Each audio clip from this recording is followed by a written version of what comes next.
Hello बच्चों, आज हम क्लास 12 सीबीएसई बोर्ड एग्जाम 2025 के मैथमेटिक्स क्वेश्चन पेपर कोड 65/1/3 के एमसीक्यू क्वेश्चंस सॉल्व कर रहे हैं। इस सेट में उन्हीं क्वेश्चंस को डिस्कस किया गया है जो क्वेश्चन पेपर कोड 65/1/1 सेट से डिफरेंट है। रिमेनिंग एमसीक्यूज के लिए आप 65/1/1 सेट के सॉल्यूशंस को रेफर कर सकते हैं।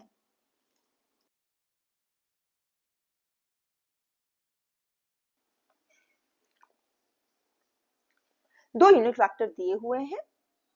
लेट ये वेक्टर ए है और ये वेक्टर बी है। एक यूनिट वेक्टर फाइंड करना है जो इन दोनों से परपेंडिकुलर हो।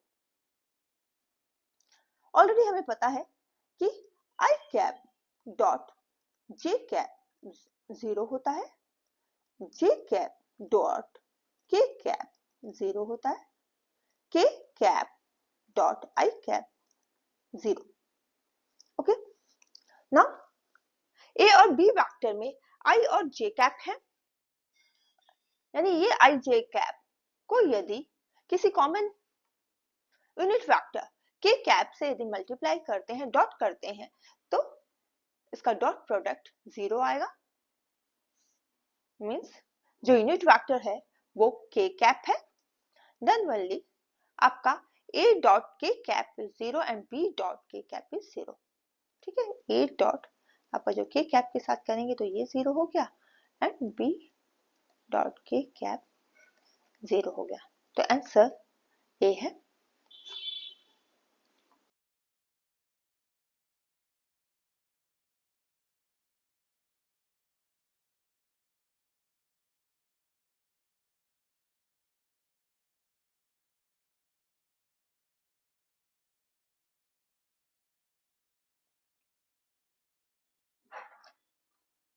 Integral 0 to 1 f of x dx alpha दिया हुआ है और इस सेकंड इंटीग्रल की वैल्यू को फाइंड करना है।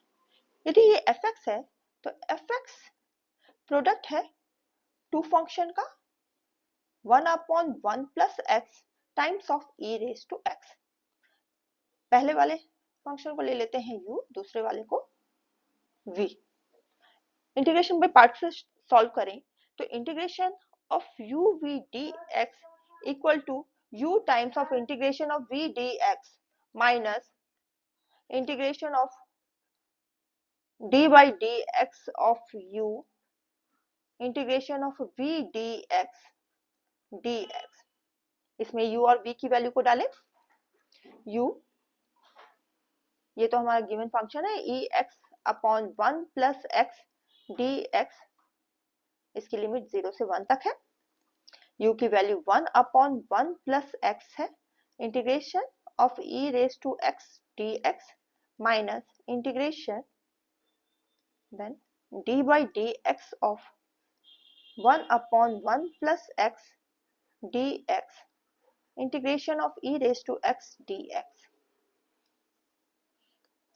क्वेश्चन में इस इंटीग्रल की वैल्यू अल्फा दी हुई है, यहाँ अल्फा डालते हैं और ये 1 upon 1 plus x times of e raise to x, इसकी लिमिट 0 से 1 आ गई, माइनस इंटीग्रेशन ऑफ दिस। तो फर्स्ट हमें डिफरेंशिएट करना है 1 अपॉन 1 प्लस x, जिसका डिफरेंशिएशन -1 अपॉन एक्स स्क्वायर होता है। अब उसकी वैल्यू डाल लेते हैं, -1 अपॉन 1 प्लस एक्स का ये स्क्वायर हो गया। और सेकंड इंटीग्रल है e रेज टू x, तो e raise to x dx limit है 0 से 1। पहले वाले टर्म में अपर लिमिट डाला तो इसकी वैल्यू e अपॉन 2 मिल गई, लोअर लिमिट पे 1 और माइनस माइनस प्लस हो गया। Integral 0 to 1 e raise to x 1 plus x का स्क्वायर dx। ये रिक्वायर्ड इंटीग्रल है जो हमें फाइंड करना है, ये i है, तो i की वैल्यू मिल गई alpha plus 1 minus e by 2। अब क्रॉस चेक करें आंसर, तो आंसर बी ऑप्शन है। नेक्स्ट क्वेश्चन में दो मैट्रिक्स दिया हुआ है और इस मैट्रिक्स दोनों इक्वल है, x और y की वैल्यू फाइंड करना है, फाइनली x माइनस y को फाइंड करना है। यदि कंपेयर करते हैं 3x को x प्लस 6 से, तो 3x equal to x plus 6 मिल जाएगा 2x इक्वल टू 6 और x की वैल्यू 3। अब इस टर्म को इससे कंपेयर करें तो मिलेगा x plus 3 equal to y, x की वैल्यू डालें तो 6 इक्वल टू y। अब x माइनस y में x और y की वैल्यू को पुट करते हैं, यानी 3 माइनस 6, यह आ गया -3।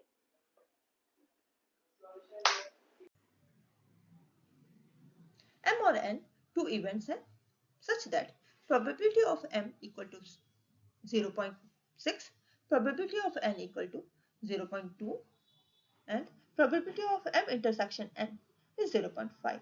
Find करना है conditional probability of m dash when n dash has already occurred. इसका फॉर्मूला लिखते हैं, p of m dash upon n dash is equal to p of m dash intersection n dash upon p of n dash. ये p of m union n का dash है. This is your p n dash. This is your 1 minus p m union n, and denominator is 1 minus p of n. Now we have to find this value. Probability of m union n. यहाँ find करते हैं probability of m union n, which is equal to probability of m plus probability of n minus probability of m intersection n. Value substitute किया तो ये आया 0.6 plus 0.2 minus 0.5, तो solve करने पे मिल गया 0.3। अब यहाँ वैल्यू डाल लेते हैं, ये आ गया 1 माइनस 0.3, डिनोमिनेटर में मिल गया 1 माइनस 0.2, तो न्यूमरेटर we got 0.7 upon 0.8 और it is 7/8। आंसर है ऑप्शन ए।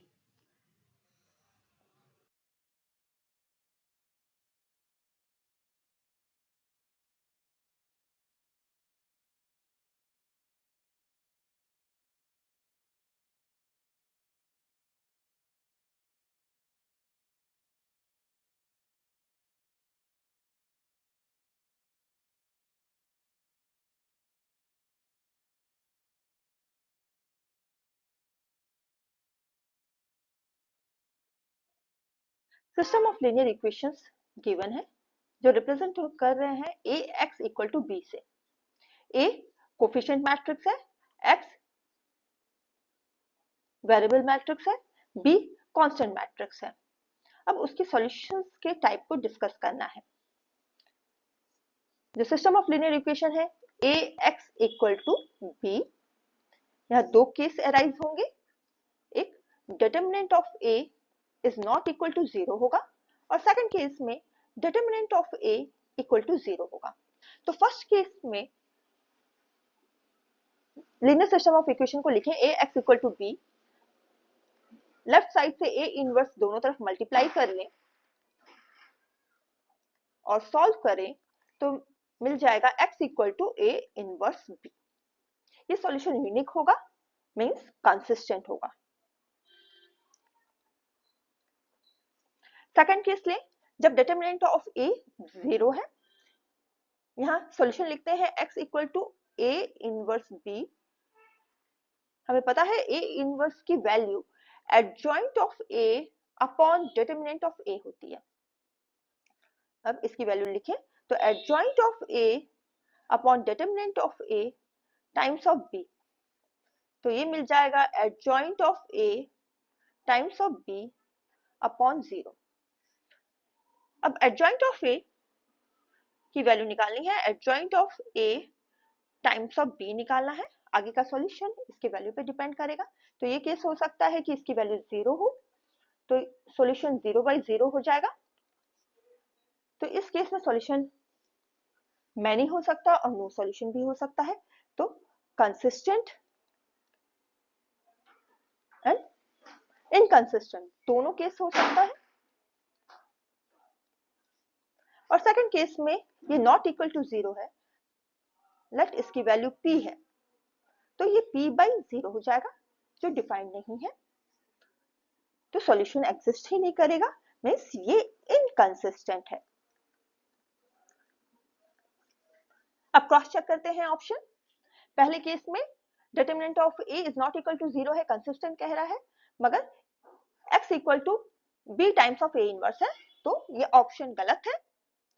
सेकंड में डिटरमिनेंट ऑफ a 0 है, इनकंसिस्टेंट कह रहा है, तो इनकंसिस्टेंट तो एक ही केस में है जब डिटरमिनेंट आपका adjoint of a times of b is not equal to 0 होना चाहिए, मतलब ये सॉल्यूशन गलत है। और जब determinant of a not equal to 0 होता है तो सॉल्यूशन कंसिस्टेंट होता है, ये ऑप्शन गलत। अब लास्ट वाला केस है डिटरमिनेंट ऑफ a 0 है, adjoint of a times of b 0 है, तो 0 बाई 0 सॉल्यूशन है, तो कंसिस्टेंट भी हो सकता है, इनकंसिस्टेंट भी हो सकता है, तो ये ऑप्शन करेक्ट है।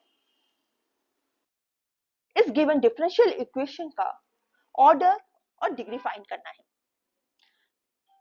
तो ऑर्डर का मतलब है कि आपका इक्वेशन में कौन सा first order, second order, third order exist कर रहा है, कौन सा मैक्सिमम ऑर्डर है। यदि इस गिवन इक्वेशन को देखें तो ये फर्स्ट ऑर्डर डिफरेंशियल टर्म है ये वाला, और ये सेकंड ऑर्डर डिफरेंशियल टर्म है, तो हाईएस्ट ऑर्डर सेकंड ऑर्डर है, तो इस गिवन इक्वेशन का ऑर्डर 2 हो जाएगा।